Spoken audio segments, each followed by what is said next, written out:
बात करते हैं बिहार की। बिहार के मुख्यमंत्री नीतीश कुमार कल दिल्ली आ रहे हैं क्योंकि परसों यानी 10 अप्रैल को उन्हें उच्च सदन राज्यसभा के सांसद के तौर पर शपथ लेनी है। साफ है नीतीश कुमार मुख्यमंत्री का पद अब छोड़ रहे हैं, लेकिन उनकी पार्टी साफ साफ संकेत दे रही है, यानी जेडीयू वो पद तो छोड़ रहे हैं लेकिन सत्ता पर से अपनी पकड़ नहीं छोड़ेंगे, भले ही मुख्यमंत्री कोई भी बने। इसको समझने के लिए पहले नीतीश कुमार के बेहद करीबी माने जाने वाले नेता नीरज कुमार को आप सुन लीजिए। विरासत मजबूत, दमदार भविष्य, निशांत कुमार है तैयार। ये जनता दल का सार्वजनिक भावना है। जय निशांत तय निशांत, तीर निशान निशांत कुमार, ये हमारा बुनियादी नारा है। हमारी अपेक्षा है जैसे माननीय नीतीश कुमार जी के नाम के आगे NI लगता है, वैसे ही माननीय निशांत कुमार जी के नाम के आगे NI लगता है।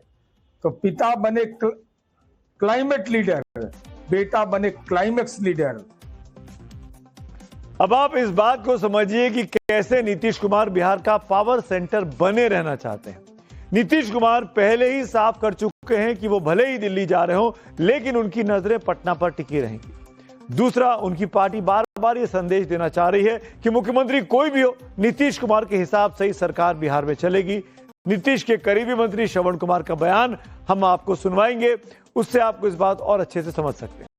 जेडीयू ने तीसरी बात जो बोली वो ये कि जेडीयू ने भी ये दिखा रही है कि बीजेपी और उसके संख्या बल में 19-20 का ही फर्क है। बीजेपी के पास अगर 89 विधायक है तो जेडीयू के पास भी 85 विधायक है।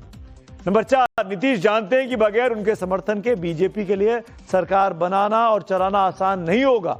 उनका समर्थन बीजेपी को पटना में भी चाहिए और दिल्ली की सरकार को भी बनाए रखने के लिए।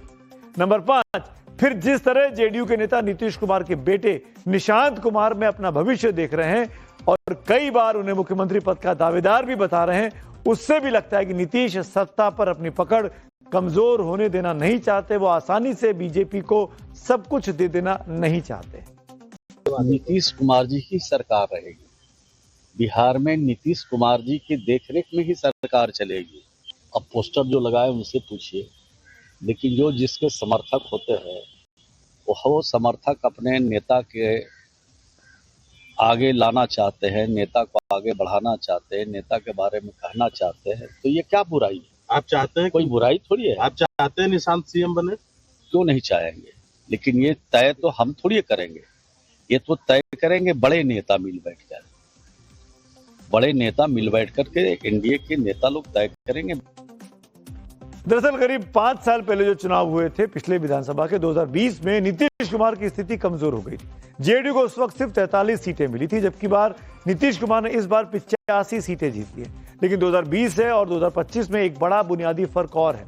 नीतीश 2020 की तुलना में जितना कमजोर हुए, उनसे कहीं ज्यादा कमजोर आरजेडी हुई है। पिछली बार नीतीश ने जब बीजेपी को छोड़कर आरजेडी और महागठबंधन से हाथ मिलाया था तो उनके पास बड़े आराम से बहुमत आ गया था।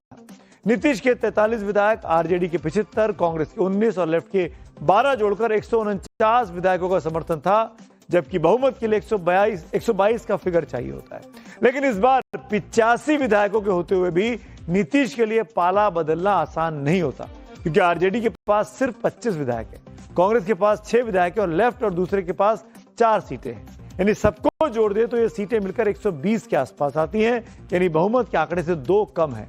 इसीलिए नीतीश कुमार के पास अब की बार पाला बदलने का विकल्प कम दिखाई देता है। अब नीतीश कुमार के दिल्ली आगमन के साथ बिहार में बीजेपी का सीएम जरूर बन जाएगा, लेकिन नीतीश जरूर चाहेंगे कि उनकी पार्टी का दबदबा इस सरकार पर कायम रहे। इन सवालों के बीच एक अहम सवाल यह भी है कि बीजेपी का मुख्यमंत्री होगा कौन? जनता दल बिहार की राजनीति से अब ओझल हो चुका है। तकनीकी तौर पे तो है, बिहार के मुख्यमंत्री नीतीश कुमार जी इस जाल में फंसे हैं, वो निकल नहीं पाएंगे। उन्हें इस्तीफा देना मजबूरी है और इस्तीफा उन्हें देना पड़ेगा। मुख्यमंत्री भारतीय जनता पार्टी अपने जिन लोगों को बनाए, ऐसे तो रेस में सम्राट चौधरी जी आगे हैं, बनना भी चाहिए, काम किया है तो बनना चाहिए, लेकिन नीतीश कुमार जी के चैप्टर क्लोज है।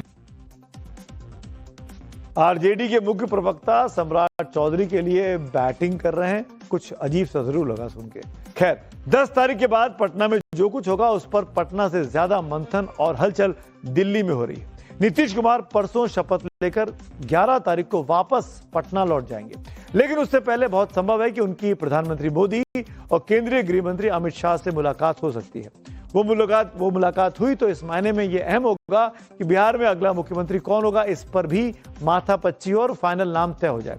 यानी हर हाल में एपी सेंटर मुख्यमंत्री आवास बनने वाला है।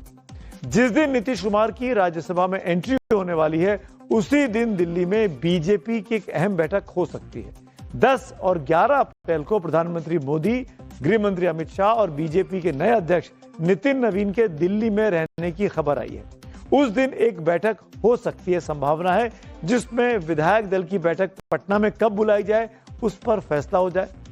यह भी फैसला हो सकता है कि बिहार में बीजेपी को पहली बार अगर अपना सीएम बनाने में मौका मिल रहा है तो पर्यवेक्षक बनकर किस बड़े नेता को भेजा जाए, इस पर भी इसी बैठक में शायद फाइनलाइजेशन हो जाए। एक अनुमान लगाया जा रहा है कि 14 अप्रैल तक नीतीश कुमार अपना इस्तीफा दे सकते हैं और वैसी स्थिति में 15 अप्रैल को नई सरकार की ताजपोशी पटना में हो सकती है।